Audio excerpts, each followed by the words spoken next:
Ayan guys, ang dami nating natanggap na squash. Ano to? Mukha siyang pipino no, na dilaw, pero actually siya ay kalabasa na ibang variety. 'Di ba may pinapakita akong variety na pipino na kalabasa na parang green? Ito naman is yellow.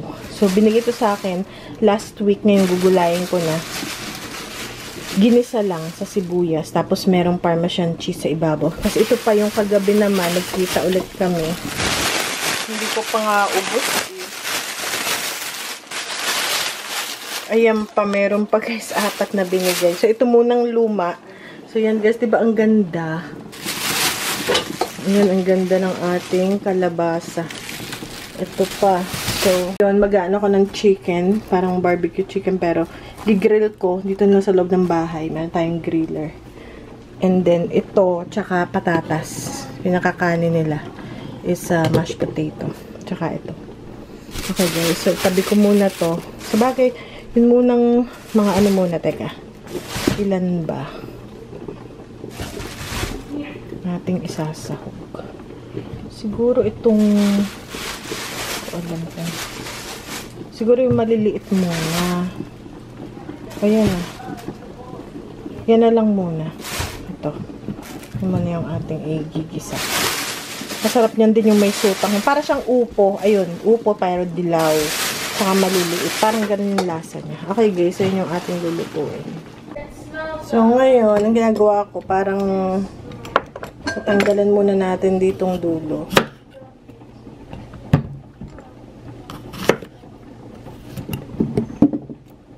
And then, gusto ko, binabalatan ko siya, pero ganito guys yung pagbabalat ko sa kanya. Yung salitan yung tanggal ko ng balat. Para lang maganda yung niya. Kasi pag tinanggal ko lahat yung balat, mawala ng texture. So, ganyan. Salitan.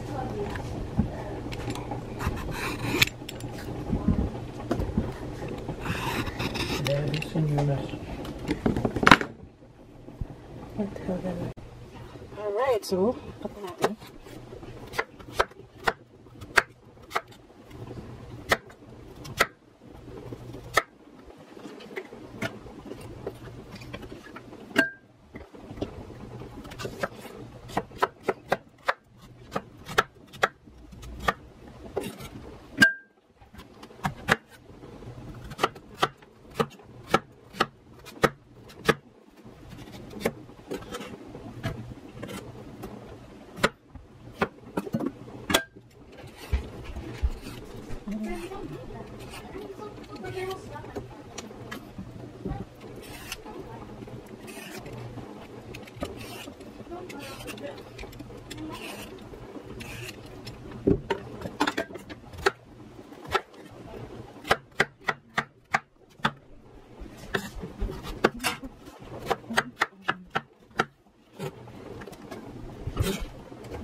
Alright guys, so ginisa ko lang siya. Sibuyas lang, di ko nilagyan ng bawang.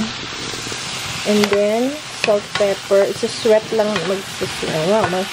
hanggang sa mag-ano lang siya, lumambot ng konti. Tatakpan, lalagyan ng cheese sa ibabaw. That's it. Tapos na. Ganyan ko lang siya lutuin.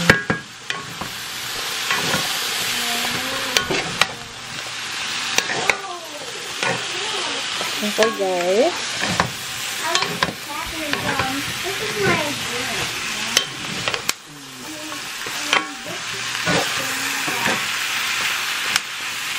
Yan guys, tapos na. Ganyan ko lang siya niluluto. Tapos, bigyan nyo lang siya ng cheddar cheese. or parmesan. Maganda rin cheddar cheese para mamaya na lang pagkakain na. Hindi pa kasi sila kakain. Parmesan cheese or cheddar cheese. Ayan. So, ang lulutuin ko na lang yung karne. Yung manok. Ayan. Puti yung ating mash puti. Ito. Tsaka ito. So, i-grill na natin dito lang sa loob ng bahay. Kasi, ang tawag dito, mainit sa labas. So, ito yung binabad ko lang na chicken na partner nung ating ginawang mashed potato tsaka itong gulay. So, yan. Dito na lang. Kasi mainit sa labas, hindi tayo makapag-grill. Ano rin to? Pwede rin tong air fryer. So, air fryer and grill siya. Okay. Yan, guys. Yan muna. Tapos meron pa dito. So, ano bang ating dito? Grill dito. Grill. Tapos, uy, grabe, 450.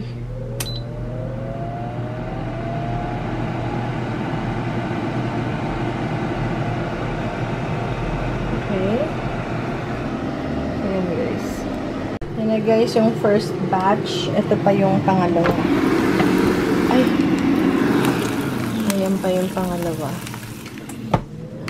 Okay, and then, ito na yung ating gulay. Hindi pa sila tapos kakaumpisa pa lang. Yan yung ating mashed potato. Wala akong kanin. Ito na lang.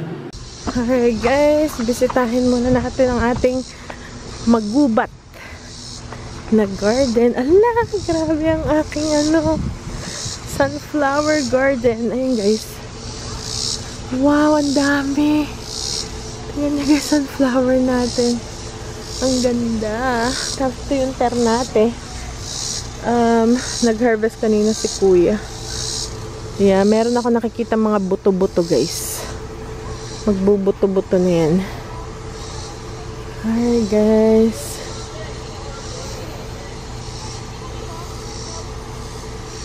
Alright.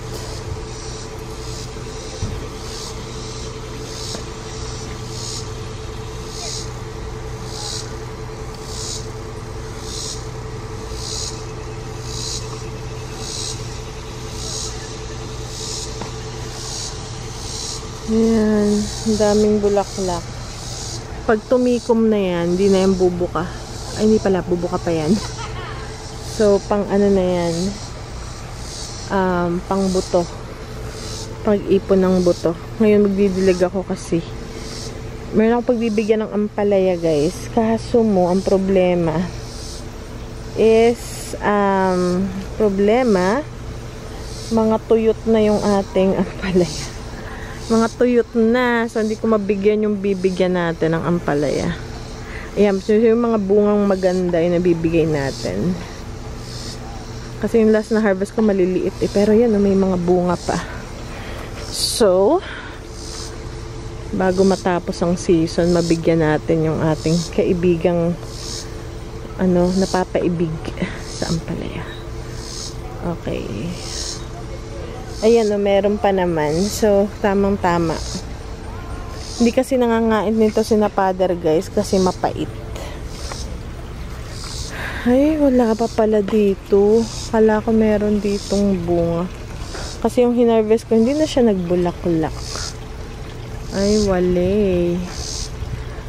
Wala. May bulaklak, pero walang bunga pa na pwedeng hintayin. So, ngayon, akin siyang didiligan para mag-ano ba siya. Ayun, may bulaklak naman. So, ito, guys, hindi ko alam kung ano tong bunga nito. Ito yung nilipat ko yan. Grabe ang lamok. Ay, ang bilis ng lamok. Ayun yung ating mga kamatis. Ito pa. Kamatis, marami pa din. Ayan pa, oh. Wow. Ang dami pang ang tamis.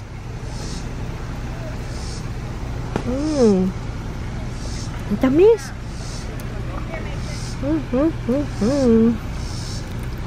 Kaso ang lamok.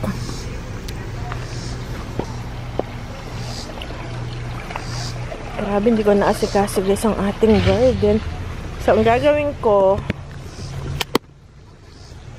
magbubudbud tayo nitong ating for winter na to. Alam niyo guys, itong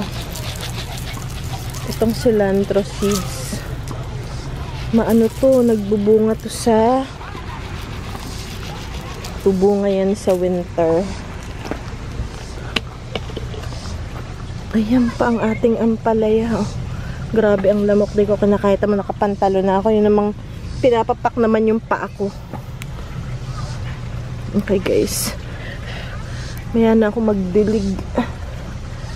Grabe siya. Grabe. Ito ay burgundy. Itong ating okra. Bigay ko sa mga boys kasi gusto nila tong hilaw. Alright guys. Sobrang lamok.